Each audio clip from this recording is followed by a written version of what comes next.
Les Français ne savent pas finir leurs films.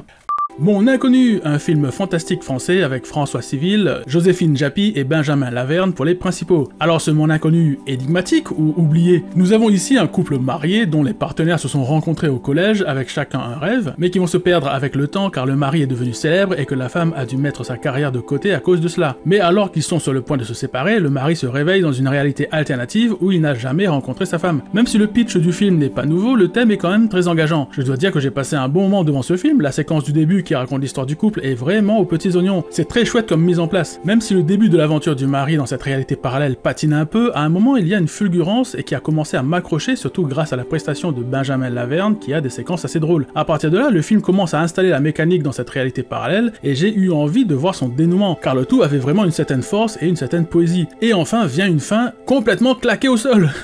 Mais c'est quoi cette fin les gars? Le film était bien, j'étais dedans, pourquoi cette fin bâclée? Franchement cette fin est une grosse déception pour moi, alors que la direction qu'avait l'air de prendre l'histoire s'annonçait super intéressante. En fait mon problème est que le film s'arrête au milieu du final, et c'est ultra frustrant putain. Frustrant parce que déjà il nous manque toute la partie après ce final, où on voit comment cela se passe pour le héros après toutes ses aventures. Mais surtout le scénario installe plusieurs intrigues secondaires qu'il ne dénoue pas, et ça ce n'est pas acceptable. Alors ce serait acceptable si c'était le propos du film de ne pas développer certains aspects du récit, mais ici ce n'est clairement pas le cas. Il aurait suffi de 2-3 scènes pour bien finir cette histoire et rendre ce film inoubliable. Bref, je vous le conseille si vous voulez voir un petit film fantastico-romantique mais dont la fin est archi bâclée, ou si vous voulez vous demander pourquoi dans ce genre de film, personne n'explique jamais comment les gars se retrouvent dans une réalité parallèle après s'être pris une cuite, un coup de poing ou être tombé dans des escaliers. Ah mais oui, c'est parce que tout se passe dans leur tête.